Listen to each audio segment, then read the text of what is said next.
बिस्मिल्लाहिर्रहमानिर्रहीम। शरिया standard number 6 वही अभी चल रहा है कि कन्वर्जन का कि from conventional bank to Islamic banking. Point number 9, treatment of non permissible liabilities before decision to convert whether the conversion is internal और एक्सटर्नल। एक चीज याद रख लें कि जब भी कोई बैंक कन्वर्ट होता है तो या दो वजूहात से कन्वर्ट हो सकता है। इसे हम बात पहले जिक्र कर रहे हैं इब्तिदा में, या तो वो इंटरनल कन्वर्जन होगा या एक्सटर्नल कन्वर्जन होगा। इंटरनल कन्वर्जन से मुराद ये होता है कि बैंक के मालिकान अपनी सूदी बैंक को इस्लामी बैंक में कन्वर्ट करना चाहते हैं, और जब वो इस्लामी बैंक बन जाएगा तब भी मालिक वही रहेंगे। इसका मतलब है कि ये इंटरनल कन्वर्जन है। एक्सटर्नल कन्वर्जन ये है कि सूदी बैंक को बेच दिया गया किसी दूसरे मालिकान के हाथों, अब दूसरे मालिक ने जब सूदी बैंक को खरीदा तो वो उसे अब इस्लामी बैंक में कन्वर्ट कर रहा है, तो ये कहलाता है external conversion. So this is the difference between internal and external conversion. तो अब यहाँ पर यह बताया जा रहा है कि कन्वर्जन किसी भी सूदी बैंक का इस्लामी बैंक के अंदर होता है, अब वो खा इंटरनल है या एक्सटर्नल है। अब उसके पास उसके ऊपर कुछ नाजायज वाजिबात की अदायगी है, और वो नाजायज वाजिबात की अदायगी उस वक्त से है जब वो सूदी बैंक था। अब तो इस्लामी बन गया, कन्वर्ट हो गया, खा इंटरनल हुआ या एक्सटर्नल हुआ, लेकिन उसके ऊपर कुछ जिम्मेदारियां थी, वाजिबात की अदायगियां थी जो उसकी पुरानी थी जब वो सूदी बैंक हुआ करता था। तो अब इस्लामी बैंक में तब्दील हो जाने के बाद उन पुरानी वाजिबात को जो कि नाजायज हैं उसके साथ किस तरह डील किया जाएगा। तो यहाँ इस वक्त इस क्लास के तहत ये समझाने की कोशिश की जा रही है और ये एक लाहे अमल दिया जा रहा है। और शुरू करते हैं इंटरनल कन्वर्जन के साथ। 9/1, if the liabilities are in the form of payment of interest, the bank should employ all lawful means to avoid paying such interest. This rules, अच्छा, अब वो ये कहते हैं कि भाई जब बैंक इस्लामी बन गया और उसने अपनी माजी की, उसी बैंक की माजी की कुछ अदायगियां थी जो सूद की मद में हैं, यानी उस बैंक को पुराने सूद अदा करने हैं, तो अब क्या किया जाए। अब तो वो इस्लामी बन गया और इस्लामी बैंक के लिए सूद देना और लेना दोनों हराम है। तो कहते हैं कि भाई तमाम जायज तरीके अख्तियार किए जाएंगे कि उस सूद की अदायगी से बचा जाए। This rule does not apply This rule does not apply to the principal amount of the debts or the loans. Principal amount को आप तो वो जायज होता है। देखें, एक चीज है हराम ले जात ही और एक होता है हराम ले गैर ही। हराम की दो किस्में होती हैं। हराम ले जात ही वो जो अपनी जात की वजह से हराम होता है। सूद बजाते खुद हराम है, ये हराम ले जात ही है। लेकिन सूदी कर्जा हराम ले गैर ही है, इसलिए कि असल अक्द है कर्जे का और कर्जा अपनी जात में जायज है, ये हलाल है और इस्लाम उसको जायज करार देता है। एक सूद की शर्त जो कि एक्सटर्नल कंडीशन है, उस वजह से सूदी कर्जा नाजायज हो जाता है। तो एक्सटर्नल फैक्टर सूद की वजह से सूदी कर्जा नाजायज हो जाता है। अगर आप सूदी कर्जे के ऊपर से सूद को साइड पे कर दें फिर तो सिर्फ कर्जा बचता है और जो कि जायज है। तो यही बात की जा रही है कि कर्जा खत्म नहीं होगा, आपको कर्ज की तो अदायगी अदा करनी है जो प्रिंसिपल अमाउंट आपके ऊपर वाजिब हुआ था, या डेट आपके ऊपर जो दैन बना था। अब दैन बन जाता है, क्या कहते हैं कि भाई मुमकिन इस्लामी बैंक ने किसी से कोई चीज डेट पे उधार पे खरीदी हो तो वो डेट बन गया, या किसी से पैसे कर्ज लिए हों तो वो भी डेट बन गया। तो डेट से मुराद, जब याद रख लीजिए कि जब आप डेट बोलते हैं, डेट से मुराद कर्जा, सिर्फ कर्जा हो ये जरूरी नहीं होता। डेट जनरेट हो जाता है किसी भी ट्रांजैक्शन के नतीजे में जो आप पर वाजिबात लाजिम हो जाते हैं। तो इस वजह से यहाँ डेट्स और लोन्स, इसको दो अलग अलग जिक्र किया है। हर लोन डेट बन जाता है लेकिन हर डेट लोन से नहीं बनता, बस ये फर्क याद रखिएगा। तो ये प्रिंसिपल अमाउंट के ऊपर लागू नहीं होता, वो तो आपको अदा करना ही करना है क्योंकि वो दूसरे फरीक का हक है। द बैंक शुड नॉट पे interest except on the basis of dire need. वो कहता है कि इस्लामी बैंक को अब कोशिश करे कि उसे सूद की अदायगी ना करनी पड़े, और ये सिर्फ उस वक्त हो सकता है कि जब कोई डायर नीड आ जाए। अच्छा, अब डायर नीड क्यों आ सकती है, इसके ऊपर क्या है देखें। जब भी निज़ाम दूसरे निज़ाम में बदलता है ना, تو آج کل کے خاص طور پر پیراڈائم میں، ڈیموکریٹک پیراڈائم میں، جمہوری نظام ہے نا، ہم کیپیٹلسٹک سٹرکچر میں رہ رہے ہیں، اور کیپیٹلسٹک سٹرکچر کا مطلب صرف اکنامک سسٹم نہیں ہے، یہ ڈیموکریسی بھی، ڈیموکریسی کو کہا جاتا ہے democracy is a vehicle of capitalism. تو یہ کیپٹلزم ہی کا ہے، سارا کا سارا یہ پورا کا پورا ابلیسی ایک نظام ہے، اور اسی نظام کا ایک حصہ ہے کیپٹلزم، اکنامک سسٹم ہمارا موجودہ. آپ اگر سود کو ختم بھی کر دیں گے تو ڈیموکریسی تو رہے گی، ٹھیک ہے. تو اس لیے اور ہمارے ہاں برٹش لا ہے، اسلامک لا بھی نہیں ہے. تو اس وجہ سے بہت ساری قانونی رکاوٹیں بھی آ جاتی ہیں کہ بعض اوقات ایسا بھی ہوتا ہے کہ بینک اگر اپنی ناجائز جو اس کے اوپر واجبات ادا نہیں کرے گا تو اس کے اوپر عدالت میں کیس ہو جائے گا. اب عدلیہ بھی آپ کی اسلامی نہیں ہے، عدلیہ بھی آپ کی کون سی ہے؟ برٹش لا چل رہا ہے. تو برٹش لا کے تحت بینک کو قانونی سزا بھی ہو سکتی ہے، لائسنس کینسل ہو سکتا ہے، یا کچھ بھی ہو سکتا ہے. تو اسی وجہ سے بینک بعض اوقات مجبور ہو جاتے ہیں کہ جناب یہ ہے تو ناجائز ادائیگی، لیکن ہمیں اس ادائیگی کو ہر حالت میں ادا کرنا پڑے گا. اگرچہ اب ہم اسلامی بینک بن چکے ہیں، لیکن پرانی ادائیگی سود کی ہے تو وہ دینی پڑے گی، ایک قانونی مجبوری ہے. تو قانونی مجبوری کے لیے پھر آپ کو یاد رکھیں کہ جس طرح اللہ تعالیٰ قرآن مجید میں ارشاد فرماتا ہے کہ الا من اکرہ وقلبہ مطمئن بالایمان، یعنی مگر وہ کہ جس کو مجبور کیا جائے اور اس کا دل اطمینان کے ساتھ مطمئن ہو. اب چونکہ اسلامی تو بن گئے، ایک اچھا اقدام ہوا، اس کے اوپر تو بہت اچھا ہوا کہ مالکان کو اللہ تعالیٰ نے یہ سعادت دی کہ انہوں نے توفیق بخشی کہ انہوں نے اپنے سودی نظام کو اسلامی بینک میں کنورٹ کر دیا. لیکن اب وہ مجبور ہے قانوناً کہ ان کو پرانی سود کی ادائیگی کرنی ہے. تو پھر اس صورت میں وہ مجبور ہیں. اب مجبوری میں تو اللہ تبارک و تعالیٰ کو وہی فرمان ہے کہ اگر مومن کسی حرام چیز پر مجبور کر دیا جاتا ہے لیکن اس کا دل مطمئن ہے تو پھر اس کے اوپر اس کا گناہ نہیں ہوگا. اسی طرح حضور علیہ الصلوۃ والسلام کی حدیث پاک ہے جس میں سرکار نے ارشاد فرمایا میری امت کے اوپر سے 3 چیزوں کا خطا جو ہے وہ اللہ تعالیٰ نے معاف کر دی ہے. ایک میری امت سے جو غلطی ہو جائے اور اس کے اوپر وہ پشیمان ہو، اور دوسرا وہ جو بھول چوک اس سے ہو جائے، اور تیسرا جس پر اس کو مجبور کر دیا جائے. تو ان چیزوں کو اللہ تعالیٰ نے درگور فرمایا. تو یہاں بھی یہ ڈائر نیڈ کا مطلب یہی ہے، یہ ضرورت شرعی ہے، یعنی اس کے بغیر اسلامی بینک کے پاس چارہ ہی نہ ہو، ادروائز اس کے اوپر بہت بڑی کوئی قانونی سزا پڑ سکتی ہے اگر وہ اس پیمنٹ کو ادا نہیں کرتی. تو بہرحال یہ دیکھ لیں کہ شریعہ سٹینڈرڈ کے اندر علماء نے پوری کوشش کی ہے کہ جب کوئی ادارہ اسلامی بن گیا ہے تو پرانی جو سود کی ادائیگیاں ہیں وہ اس سے ہر صورت اپنی جان چھڑائے.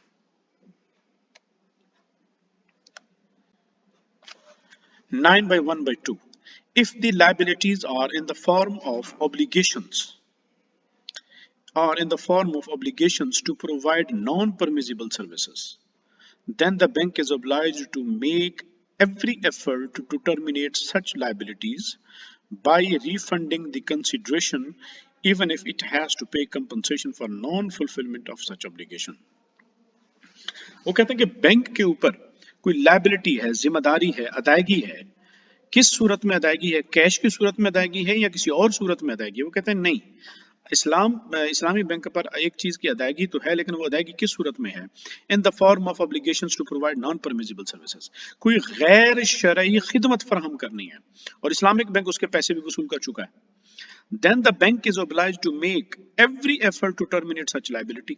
اب اسلامک بینک کو ہر صورت یہ کوشش کرنی ہے کہ وہ اس ناجائز ذمہ داری سے کسی نہ کسی طرح اپنی جان چھوڑائے اور اس کو ٹرمینیٹ کرے. کس طرح ٹرمینیٹ کر سکتا ہے؟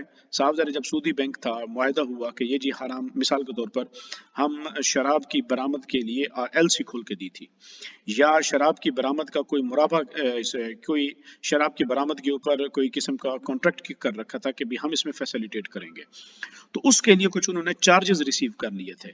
تو کہتے ہیں بائی ریفنڈنگ دی کنسیڈریشن، ریفنڈ کر دیں، پیسہ واپس کر دیں، یہ لیجیے ہم نے آپ سے کیے تھے لیکن اب ہم اسلامی ہو چکے ہیں لہٰذا ان چیزوں کی انوالومنٹ ہمارے لیے حرام ہے، تو یہ آپ اپنے پیسے واپس لیں. even if it has to pay compensation for non-fulfillment of such obligation. ایک تو یہ ہے کہ ان کو وہ ریفنڈ بھی کرنا ہے، اور اگر اس کے اوپر ان کو ریفنڈ کرنے کی وجہ سے، معاہدے سے مکر جانے کی وجہ سے ان کو اگر کچھ जुर्माना पड़ सकता है तो वो जुर्माना भी अदा कर दें, कम से कम हराम से जान तो छूटेगी। इसके ऊपर कोई ये नहीं कह सकता देखें जी इस्लाम तो मुआहदों को पासदारी की बात करता है, भाई हराम के मुआहदों को तो इस्लाम तोड़ने की बात करता है। और आपको अगर मुआहदा तो बिल्कुल ऐसे ही है जिस तरह कि आपने कसम खा ली है तो उस कसम को तोड़ दीजिए। जिस तरह कि हजरत सैयदना सिद्दीक अकबर रज़ियल्लाहु तआला अन्हु ने जब हजरत सिद्दीक़ा रज़ियल्लाहु तआला अन्हा पर तोहमत लगी थी तो एक अल्लाह के एक बंदे की हजरत अबू बकर सिद्दीक मदद किया करते थे, और जब उस हजरत आयशा सिद्दीक़ा पर तोहमत लगी तो वो तोहमत लगाने वालों में वो भी शामिल हो गया। तो हजरत अबू बकर सिद्दीक को बहुत गुस्सा आया और अफसोस हुआ कि इसकी मैं मदद भी करता रहा और मेरी बेटी पर जब तोहमत की बारी आई तो ये भी उसी में शामिल हो गया। तो आपने कसम खा ली कि मैं आइंदा इसकी माली मदद नहीं करूंगा। तो उसके ऊपर अल्लाह ताला ने आयत नाज़िल कर दी थी कि जो अल्लाह की नाफरमानी की कसम खाते हैं तो उन्हें चाहिए कि वो अपनी कसमों को तोड़ दें। तो सरकार ने फिर हज़रत अबू बकर सिद्दीक को बुला के फरमाया था अबू बकर ये कसम तोड़ दें। तो फिर हज़रत अबू बकर सिद्दीक ने वो कसम तोड़ी और उसका कफ़ारा अदा किया और फिर उस बंदे की मदद करना दोबारा शुरू कर दी। तो बहरहाल यहाँ पर यह मुआहदा तोड़ दिया जाए और उसके ऊपर अगर माली जुर्माना आता है तो वो माली जुर्माना अदा कर दिया जाए। इन चीजों से पता चलता है कि इस्लामी बैंक वाकई उसके अंदर इस्लामी की जो रूह है वो डालने की कोशिश की जा रही है, और उलमाए किराम ने शरिया स्टैंडर्ड को डेवलप करने में हत्तल इम्कान अपनी पूरी कोशिश की है कि सूदी मामलात से बचा जाए। अब अगर कोई शख्स ये कहता है कि इस्लामी बैंक इस्लामी नहीं और सूदी हैं तो वो अपने दिल का इलाज कराए, क्योंकि फिर इसके अलावा जिद और हठ धर्मी का तो इलाज ही कोई नहीं होता। 9/2 External conversion through acquisition of the bank by parties interested in converting it। अच्छा, अब है एक्सटर्नल कन्वर्जन, यानी सूदी बैंक को नए मालिकान ने खरीद लिया, अब नए मालिकान जो है वो उस सूदी बैंक को इस्लामी में कन्वर्ट कर रहे हैं। ठीक है, अब ये सिचुएशन है। If purchaser is capable of negotiating a deal that could exclude all non-permissible receivables like interest, non-permissible assets from the acquisition deal in a way that will make the seller solely liable for non-permissible liabilities, then the Sharia requires that the purchaser do so। अब नए मालिकान जब पुराने मालिकान से चीज खरीद रहे हैं bank, तो कहते हैं कि भाई जब वो खरीदेंगे तो साफ ज़ाहिर हुकूक और जिम्मेदारियां उसके अंदर शेयर था, भी ये चीजें हमने एसेट हैं हमारी, ये हमारी लाइबिलिटीज हैं, ये अब इदारा आप ले रहे हैं तो अब आपको ये लाइबिलिटीज आपको अदा करनी पड़ेंगी, ये एसेट्स हैं। तो वो बार चीज को एक आपस में डील कर रहे होते हैं। तो कहते हैं कि नए खरीदार को चाहिए कि उनके साथ ये तय कर ले कि भाई मुझे बैंक की पूरी कीमत के साथ मुझे बेचो, मुझे ये ना कहो कि ये चीज सूद है और ये चीज है, मुझे पूरा बैंक बेच दो। ठीक है, अलग अलग चीज करके ना बताओ मुझे। और जहां तक सूद की अदायगियों की तफसील है, वो सूद की अदायगियां आप अपने जिम्मे रखें, पुराने जो मालिकान हैं, सूद आप लोग अदा करें, मुझे ना कहें कि मैं सूद अदा करूंगा। भले वो सूद आप बैंक की कीमत में एडजस्ट करके मुझे बेच दें, क्योंकि नए मालिक के लिए वो सूद नहीं होगा, नए मालिक के लिए तो वो कीमत होगी। और सूद या हराम होने के बारे में उसूल याद रख लें। हमारे यहाँ आमतौर पे जाहिल तबका होता है ला इल्मी के अंदर, वो क्या कहते हैं कि देखें जी तनख्वाहें तो भी हमारी सूद से आती हैं, ये एक नॉनसेंस किस्म का एक है। भाई तनख्वाहें सूद से आती हैं क्या मतलब, जी बैंकों से आती हैं, बैंकों में सूद होता है, ला हौला वला कुव्वत। इस तरह की जो जिहालत होती है ये आपको आम पब्लिक लेवल पे नजर आती है, स्कॉलर इस तरह की बात आपको करते हुए दिखाई नहीं देंगे। क्यों? उसकी वजह यह है कि जब भी ओनरशिप बदलती है, मिल्कियत बदलती है, मिल्कियत के बदलने से चीज की हकीकत और ऐन भी बदल जाता है। यानी एक आदमी ने सूद के पैसे लिए, वो पैसे उसके लिए सूद हैं, उसके लिए हराम है, लेकिन आगे उसने किसी को गिफ्ट कर दी है या आगे उसने किसी मजदूर को मजदूरी दे दी, तो मजदूर की मजदूरी उसी पैसे से गई है जो उसने सूद के जरिए वसूल किए थे, तो वो मजदूर के लिए तो हराम नहीं है, क्योंकि वो तो कागज की करेंसी है और वो मुल्क उसको प्रिंट कर रहा है और कागज की करेंसी हराम थोड़ी है। तो उसका अक्द तो मजदूरी का अक्द था और वो उसके लिए जायज है। तो ये थोड़ी कह सकते हैं कि जिसका पैसा सूद से आया, इस वजह से शरीयत का हुक्म बदल जाता है। अब अगर इससे कोई कहे कि देखें जी फिर तो इसका मतलब हुआ एक आदमी ने सूअर है और वो सूअर किसी और को दे देता है तो फिर अब मिल्कियत बदल गई तो ऐन भी बदल गया। भाई ऐन बदला नहीं है, ऐन के ऊपर मिल्कियत बदली है, यहाँ ऐन तो फिर भी सूअर रहा। तो सूअर तो वहां पे भी हराम था, नए मालिक के पास भी हराम रहेगा, क्योंकि सूअर तो वैसे ही हराम है अपनी जात में। तो इस वजह से इस तरह की नॉनसेंस किस्म की एग्जांपल्स पब्लिक लेवल की होती हैं लेकिन स्कॉलरली लेवल की नहीं होती। तो यहाँ पर भी ऐसा है कि नया मालिक जो बैंक का है वो ये कहेगा कि जनाब आप हमें बैंक की एक कीमत बता दें, हम आपसे वो बैंक खरीद लेते हैं। तो नए मालिक के लिए बैंक पूरा का पूरा जब आएगा वो एक ही कीमत के बजाय आएगा, उसमें उसका सूद और सूद की लायबिलिटीज खत्म हो जाएंगी। अब मुआहदे में शामिल करवा लिया कि पुराना मालिक ये सूदी मुआहदा तुमने किया था, सूदी अदायगियां आप ही करो, तो फिर वो जाने और उसकी सूदी अदायगियां जाने। तो बेस्ट ऑप्शन तो यही दे रहा है शरिया स्टैंडर्ड कि आप उससे जान छुड़ाएं।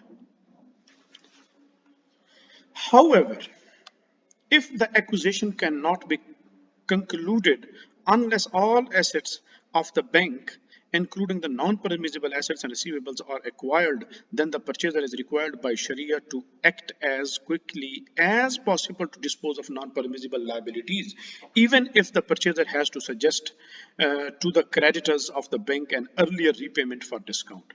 अच्छा, पहला ऑप्शन तो वही था। अब दूसरा क्या है, कहता है कि अगर वो पॉसिबल नहीं है तो फिर अब जब इस्लाम में एक नए मालिकान ने सूदी बैंक को खरीद लिया और सूदी बैंक को वो इस्लामी कन्वर्ट कर रहे हैं और उनके जिम्मे अभी नॉन परमिजिबल एसेट्स भी हैं कुछ, और उनके पास कुछ अदायगियां जो उनके पर रिसीवेबल्स है जो उन्होंने कर्जों की वसूली करनी है, सूदी वसूलियां भी उसमें शामिल हैं। तो कहते हैं कि तो नए मालिकान जो हैं उसे शरिया ये रिक्वायर करती है कि वो जल्द से जल्द उन सूदी वसूलियों को ख़त्म करें। कैसे कि कर्जदारों से ये कह दें कि जनाब अपने जो डेट पेमेंट्स है जल्दी जल्दी करो, हम आपको सूद माफ़ कर रहे हैं, आपका सूद माफ, सिर्फ प्रिंसिपल अमाउंट जो बाकी रहती है आपकी इंस्टॉलमेंट में वो जल्द से जल्द अदा कर दें। और साफ ज़ाहिर है जब आप जल्द से जल्द मांगेंगे तो डिपॉजिटर कहेगा मैं मुझे कोई इंसेंटिव तो दे कि मैं इतना बड़ी अमाउंट या इतना ज़्यादा बड़ा पैसा जो है रिमेनिंग एक दफ़ा आपको दे दूँ, तो उसके लिए डिस्काउंट दे दें। और डिस्काउंट में आप प्रिंसिपल अमाउंट कम ना करें, आप सूद की अदायगियाँ ख़त्म कर दें। आपसे कहें डिपॉजिटर से कहेंगे सिर्फ मुझे प्रिंसिपल अमाउंट दो, सूद मैंने आपको माफ़ किया, तो ये कह दें। तो ये तरीका भी हो सकता है। और इसके लिए हमारे पास मिसाल भी मौजूद है कि जब गज़वा खंदक के बाद बनु कुरैज़ा ने बदअहदी की थी तो हुज़ूर अलैहिस्सलातु वस्सलाम ने जब उनके ऊपर उनको मुल्क बदर किया था, मदीना शरीफ से निकाला था, तो वो आए थे और उन्होंने कहा था कि या रसूलल्लाह आपने हमें निकलने का हुक्म दिया है। अब जो आपको याद है यहूदी जो थे वो लोगों को कर्जे देते थे सूद पे, तो वो आ गए कि हमने लोगों से कर्जे वसूल करने हैं और आपने हमें निकलने का हुक्म किया, अगर हम चले गए तो हमें कर्जों की वसूली नहीं होगी। तो सरकार ने फरमाया दा व ताज्जल हत्ता व ताज्जल, ये मतलब था कि हत्ता डिस्काउंट दे दो व ताज्जल और जल्दी जल्दी तुम अपनी अमाउंट ले लो। इसके ऊपर उलमा का डिफरेंस ऑफ ओपिनियन हुआ कि जो मालकी और शाफी जूरिस्ट थे उनका कहना यह है कि इससे मुराद ये है कि भी कुछ अमाउंट छोड़ दो और कुछ ले लो, इवन प्रिंसिपल अमाउंट में से भी कुछ डिस्काउंट दे दो। लेकिन हनफी कहते हैं कि नहीं, अहनाफ की ओपिनियन बड़ी वाज़ेह है, अहनाफ इस बारे में बड़ी अहम राय रखते हैं। उनका कहना यह है कि ये कभी नहीं हो सकता कि सरकार दो आलम सल्लल्लाहु अलैहि वसल्लम उनको ये कहें कि अपनी प्रिंसिपल अमाउंट छोड़ दो, इसलिए कि प्रिंसिपल अमाउंट वो उनका हक था, वो उनकी मिल्कियत है। और एक अल्लाह के रसूल से ये बहरहाल हम नहीं कह सकते, एक्सपेक्ट कर सकते कि वो किसी की मिल्कियत के बारे में सरकार खुद हुक्म फरमाए कि वो अपनी मिल्कियत को छोड़ दें। आपने चूंकि सूद वो यहूदी सूदी कर्जे देते थे तो सरकार ने फरमाया हत्ता, यानी कि वो जो तुम डिस्काउंट दो वो सूद का दो, कि सूद छोड़ दो, व ताज्जल और अपनी प्रिंसिपल अमाउंट जल्दी जल्दी ले लो। तो लिहाजा अहनाफ के नज़दीक दा व ताज्जल में ये है कि सूद छोड़ दें और जो प्रिंसिपल अमाउंट है वो आप वसूल कर लें। तो ये है बुनियादी तौर पर इसके पीछे एक लॉजिक जो यहाँ दी जाती है कि नया मालिक यही काम कर ले, दा व ताज्जल वाला या हत्ता व ताज्जल वाला। डिपॉजिटर को कह के जल्दी जल्दी बकिया अदायगियां दे दो, प्रिंसिपल अमाउंट दे दो, सूद खत्म। तो लोगों को इंसेंटिव मिलेगा और वो आकर इसे ऐसे ही करेंगे। 9/3 ट्रीटमेंट ऑफ इम्परमिसिबल मोर्टगेजेस। बाज़ औक़ात जो चीजें गिरवी रखी जाती हैं वो खुद नाजायज होती हैं। अब उनको क्या किया जाए? چونکہ پرانا بینک تو سودی بینک تھا، اس وقت تو اس نے جائز ناجائز کا فرق ہی نہیں دیکھا اور حرام چیزوں کو بھی ایز اے مورگیج اس نے رکھ لیا. اب اسلامی بینک کیا کر سکتا ہے؟ چونکہ نیا مالک ہے، اس نے خریدا ہے تو اس کے پاس تو وہ ہے. The shareholders must accelerate the redemption of all impermissible mortgages attached to the asset of the bank. ان سے جان چھڑائے گا اسلامی بینک. نئے مالکان اب شیئر ہولڈر ہوں گے، وہ کیا کریں گے؟ وہ ان حرام جو mortgages ہوں گے ان سے جتنا جلد ہو سکے گا ان سے جان چھڑائیں گے. In case of the external conversion, the buyer must stipulate that the seller replaces impermissible mortgages with permissible one. وہی کہیں گے کہ بھائی ہمیں ناجائز کی بجائے جائز سیکیورٹیز خود سے ارینج کر کے دے دو، ناجائز آپ جان چھڑواؤ، ہمیں اس کے ساتھ جو ایسٹ مورگیج ہے اس کے ساتھ کوئی ہمیں جائز مورگیج اٹیچ کر کے ہمارے حوالے کرو. تو یہ ہے کنورژن کا کلاز نمبر 9. اور آگے جو نمبر 10 ہے وہ بھی ایک اہم کلاز ہے اس شریعہ اسٹینڈرڈ کی، وہ انشاءاللہ ہم اگلے کلپ میں آپ کے ساتھ ڈسکس کرتے ہیں.